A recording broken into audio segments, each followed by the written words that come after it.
सारी बात है, जब मिडिल क्लास और अपर क्लास बढ़ेगी, जिस मुल्क में 100 से ज्यादा यूनिकॉर्न है, तो G20 नहीं उधर आना है, उधर TTP ने थोड़े जाना है। और हम आज भी बेवकूफों और पागलों की तरह एक ऑरेंज लाइन देख के पाक चीन के नारे लगाते आ रहे हैं। जिस तरह से वो हमारे अंदर से नोच के जखायर और खजाने निकाल के ले गया, हमें कानो कान खबर नहीं हो। हिंदुस्तान तो कभी किसी को इतना जो है ना डेयरिंग ना बनाए और किसी को इतना वैल्यू ना करे कि वो उनके मुल्क में से कुछ ले जाए।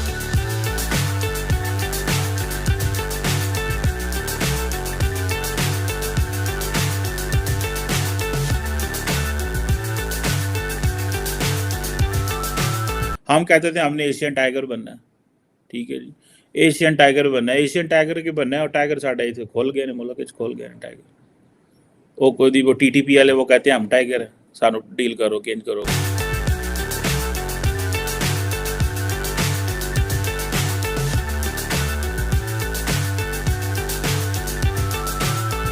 नमस्कार दोस्तों, अमेरिकी राष्ट्रपति जो बाइडेन G20 समिट के लिए 3 दिन के दौरे पर भारत पहुंच चुके हैं। बाइडेन के इस दौरे में जेट इंजन डील पर बात होगी और साथ ही छोटे परमाणु रिएक्टरों पर भी समझौता हो सकता है।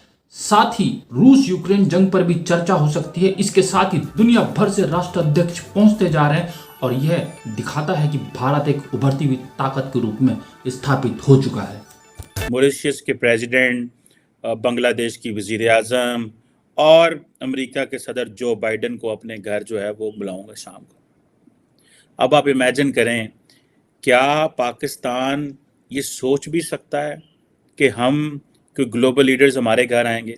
आज दुनिया जो है इंडिया के पास इसलिए नहीं आई। इंडिया का जो आइडिया था इनक्रेडिबल इंडिया या इनएविटेबल इंडिया, उसके ऊपर इंडिया ने बड़ा काम किया है। पूरी दुनिया जो है, आप देखें ना, गोल्डमैन सैक्स क्या कहता है कि इंडिया 2075 तक दुनिया की दूसरी बड़ी इकोनॉमी बनेगा। मैं देख रहा था फाइनेंशियल टाइम्स के जो मार्टिन वॉल्फ हैं, वो कहते हैं 2050 तक इंडिया की जो परचेजिंग पावर है वो 30% अमेरिका से ज्यादा हो जाएगी। तो दुनिया क्यों ना इंडिया में आके बैठे, क्यों ना इंडिया के अंदर बैठे। इंडिया को जो मैकेंजी एक बेसिकली रिस्क एनालिसिस कंपनी है, उन्होंने 2007 में कहा था कि इंडिया जो है that is a bird of gold. तो अब यहाँ पे इंडिया बर्ड ऑफ गोल्ड है, पाकिस्तान के अंदर हम TTP के हथी पे हैं और साढ़े हथी पे हैं। हमने जाना किस तरफ है, हमारी क्या डायरेक्शन है? इंडिया की जो कंज्यूमर बूम है 1. ये जितने लोग इंडिया के अंदर आके बैठे हैं वो इंडिया से सहन नहीं कर रहे, या वो समझ रहे हैं इंडिया साडा को बड़ा सक्का है।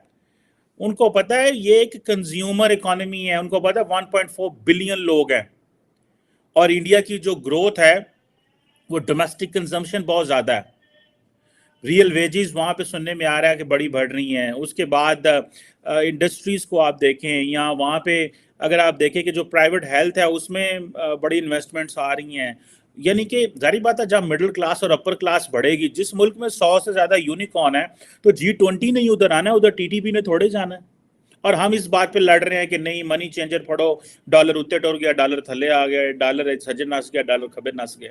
हमने अपनी फौजें और अपनी जो अदालतें हैं और अपनी FIA को डॉलर के पीछे लगाया हुआ है, उधर से हमारे पीछे TTP लगी हुई है।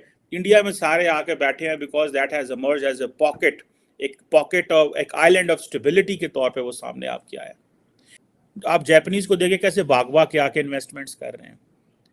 जो जापानीज जो कारें बनाते हैं वो सस्ती हैं एज कम्पेयर टू पाकिस्तान में। जो सबसे उनकी बेस्ट सेलिंग कार है जापानीज की वैगन और उसे बोलते हैं, उसकी कुछ $7,000 कीमत है। पाकिस्तान में इस वक्त जो है कारों की कीमत $30,000, $25,000 पे पहुंची हुई है। इंडियन कार अफोर्ड कर सकता है, हम कार ही नहीं अफोर्ड कर सकते। नेटफ्लिक्स इंडिया के अंदर, नेटफ्लिक्स, ये G20 क्यों आई हुई है इंडिया पे? नेटफ्लिक्स इंडिया के अंदर जो है उसने मुख्तलिफ ज़ुबानों में अपना जो डिफरेंट मल्टीपल इंडियन लैंग्वेजेस हैं उस पर वीडियोस, अपनी जो मूवीज़ हैं उनको ट्रांसलेट किया है। अमेजॉन, डिज्नी सारे वहाँ पहुँचे हैं। आपको पता है मैकडोनल्ड्स जो है उसने वेजिटेरियन ऑप्शंस लेके आया। मैकडोनल्ड पूरी दुनिया में बीफ बर्गर और वो क्या उसको बोलते हैं, जो चिकन बर्गर और पता नहीं क्या क्या वो निकालते रहते हैं। लेकिन इंडिया के अंदर क्या, क्योंकि वो लोग, उन्होंने मैकडोनल्ड को मजबूर कर दिया। इतनी बड़ी इकोनॉमी है कि मैकडोनल्ड को मजबूर कर दिया सब्जी वाला बर्गर बनाओ। जो बाइडेन साहब आए हैं वो क्या लेके आए हैं, वो कह रहे हैं ग्रीन ट्रांजिशन कराना है। इंडिया को बिलियंस ऑफ डॉलर इस चीज में मिलेंगे बिकॉज इंडिया ने पिछले साल COP26 में ये कहा था कि हम 2070 तक अपने आप को क्लीन एनर्जी में शिफ्ट कर लेंगे। दुनिया में तीसरे नंबर पे बड़ा एनर्जी कंज्यूमर है इंडिया। चौथे नंबर पे बड़ा वो जो दुनिया का रीन्यूएबल एनर्जी इंस्टॉल्ड कैपेसिटी है उनकी, वो कह रहे हैं कि हमने को 500 गीगावाट जो रीन्यूएबल एनर्जी की कैपेसिटी बिल्ड करनी है। हम कहते थे हमने एशियन टाइगर बनना है, ठीक है जी, एशियन टाइगर बनना है, एशियन टाइगर के बनना है, और टाइगर साढ़े इतने खोल गए मुल्क खोल गए टाइगर। वो टीटीपी वाले वो कहते हैं हम टाइगर है, सानू डील करो कि करोगे। आप देखो कि चाइना हर चीज में हमेशा बड़ा टफ टाइम देता है और इंडिया और चाइना के जो क्लैशेस चलते आ रहे हैं, अब जिस तरह से G20 समिट रखा है, चाइना को कहाँ स्टैंड करता देख रहे हो? चाइना अपनी अना के हाथों मारा जाएगा या उसके आगे जो है घुटने टेक देगा?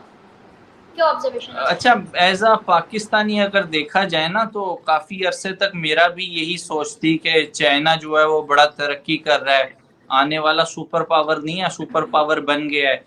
जब मैंने इन चीज़ों को नहीं स्टडी किया था, जब मतलब मैं भी एज आ एक आम पाकिस्तानी की तरह सोचता था। अभी रिसेंटली 2-3 दिन पहले मैंने अपने चैनल के ऊपर दिविक कुमार का जो है वो एक पॉडकास्ट किया है, और उसका टाइटल ये था द फॉल ऑफ चाइना। वो तकरीबन उन्होंने 22 मिनट्स का जो है वो मुझे पॉडकास्ट दिया, और उन्होंने उसमें आप यकीन करें चाइना की धचकियां उड़ा के रख दी। उन्होंने मतलब हकीकत बताया कि इस टाइम चाइना कहाँ पे स्टैंड कर रहा है। हम तो एक कॉमन मैन जो है ना वो चीजों को देख रहा होता है, लेकिन इतना डीपली नहीं देख रहा होता।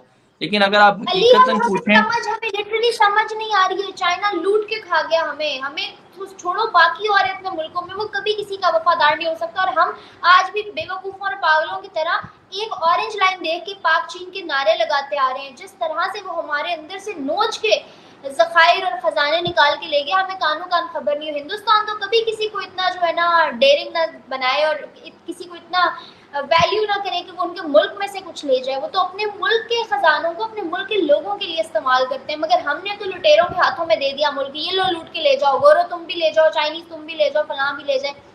लेकिन उन्होंने इतना ऐसे नहीं किया। कभी वो हकारत की निगाह से और गरीब मुल्क बना के, अंडर डेवलपिंग कंट्री बना के हिंदुस्तान को देखा करते थे। आज वही अभी ये आसियान वो हुआ है ना, समिट हुआ है, उसके अंदर आप देखो कि इंडिया ने किस तरह से शिरकत की इंडोनेशिया के अंदर, किस तरह से रेड कारपेट पे वॉक करके पीएम मोदी अपने कल्चर और ट्रेडिशन को प्रमोट करते हुए गए हैं। तो ये चाइना के मुंह पे इससे बड़ी चपेट क्या हो सकती है? जो हिंदुस्तान ने मार दी, हमसे नीचे होके मार दी, मतलब किसी दौर में हमसे नीचे था। आज हम जो है 75 सालों में हम वो काम नहीं कर सके, हम आज भी नीचे लगे हुए हैं।